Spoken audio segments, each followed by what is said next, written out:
예수께서 다시 회당에 들어가시니 한쪽 손 마른 사람이 거기 있는지라. 사람들이 예수를 고발하려 하여 안식일에 그 사람을 고치시는가 주시하고 있거늘 예수께서 손 마른 사람에게 이르시되 한가운데 일어서라. 안식일에 선을 행하는 것과 악을 행하는 것, 생명을 구하는 것과 죽이는 것, 어느 것이 옳으냐? 그들이 잠잠하거늘 그들의 마음이 완악함을 탄식하사 노하심으로 그들을 둘러보시고 그 사람에게 내 손을 내밀라. 내밀매 그 손이 회복되었더라.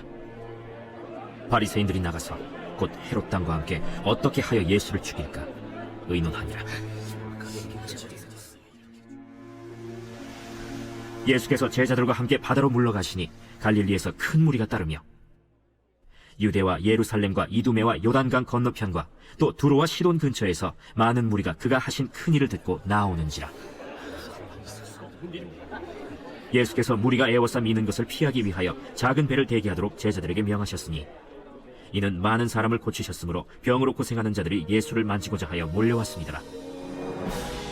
더러운 귀신들도 어느 때든지 예수를 보면 그 앞에 엎드려 부르짖어 이르되 당신은 하나님의 아들이니이다 하니 예수께서 자기를 나타내지 말라고 많이 경고하시니라. 또 산에 오르사 자기가 원하는 자들을 부르시니 나온지라. 이에 12를 세우셨으니 이는 자기와 함께 있게 하시고 또 보내사 전도도 하며 귀신을 내쫓는 권능도 가지게 하려 하심이로라.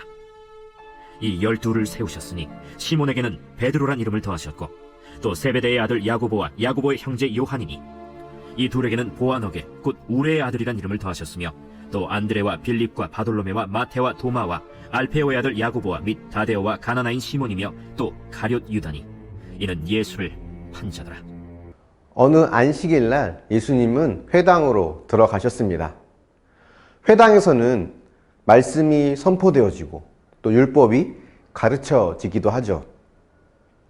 그 당시의 회당은 성전의 축소판이라고 할 수 있습니다. 즉 성전과 같이 공간의 위계 질서가 있었다는 것인데요. 성전에서는 제사장이 들어갈 수 있는 공간과 이방인이 들어갈 수 있는 공간이 서로 달랐습니다. 회당도 마찬가지죠. 회당이라고 해서 아무데나 앉을 수 있는 것이 아니었습니다. 일반 회당의 메인 자리는 지역의 유력한 자들, 종교 지도자들이 앉을 수 있었습니다. 야고보서에 보면 가난한 자들을 교회의 다른 곳으로 앉게 하는 것을 책망하기도 했는데요. 어쨌든 손 마른 사람이 회당 앞자리에 앉는 것은 매우 이례적인 일이었습니다.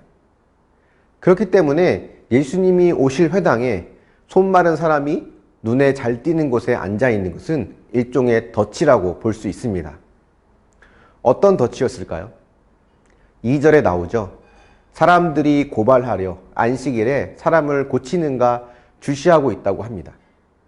예수님은 이 모든 것을 아시고도 보란듯이 그 손 마른 사람을 한가운데 세우시고는 그 손을 회복시켜 주십니다. 그러자 바리새인들이 헤롯 당과 함께 예수를 어떻게 하여 죽일까를 의논했다고 하는데요.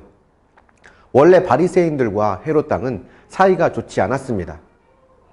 바리새인들은 유대 민족주의자들이고 헤롯 당은 로마의 헤롯 왕의 부하들이었기 때문에 서로 앙숙일 수밖에 없는데요.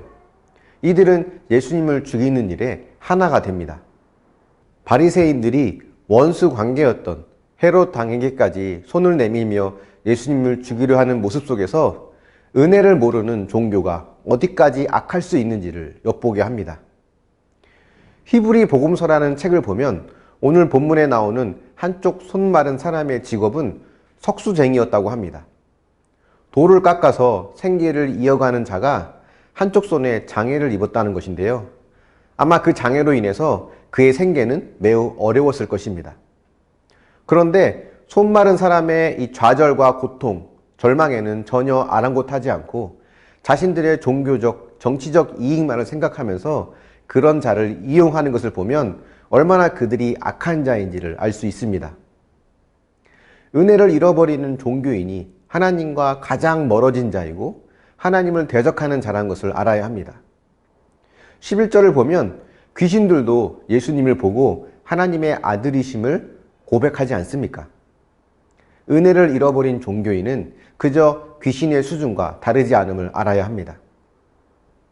또 손 마른 사람의 입장도 한번 생각해 봤으면 좋겠습니다. 장애를 입은 한쪽 손은 그 사람에게는 부끄럽고 수치스러운 것이었을 것입니다. 당시 사회는 장애인들에 대한 심한 편견이 있었기 때문에 가급적이면 그 부끄러운 모습을 감추고 싶어 했을 것이죠. 어릴 때 팔에 심한 화상을 입은 친구가 있었는데요. 그 친구는 아무리 더운 날에도 긴 팔을 입었습니다. 어떻게든 감추고 상처가 없는 것처럼 보이려 했기 때문이죠. 아마 이 사람도 그랬을 것으로 보입니다. 그런데 예수님은 이 사람을 가운데로 일으켜 세우십니다. 아마 모든 사람들이 다 주목하였을 것 같은데요.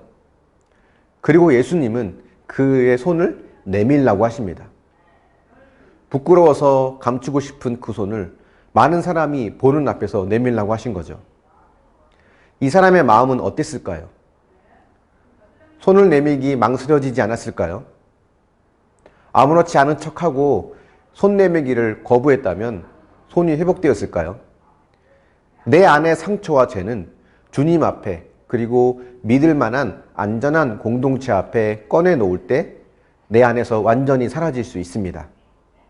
사단은 우리에게 수치와 부끄러움을 감추라고 하지만 하나님은 우리가 그 수치와 부끄러움을 무릅쓰고 나아갈 때 그 수치를 덮어주시기를 원하십니다.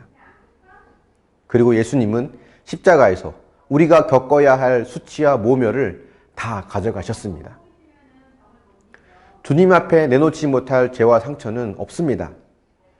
그리고 서로에게 안전한 공동체가 되어서 함께 죄와 상처를 덮어주는 가족이 되어야 합니다.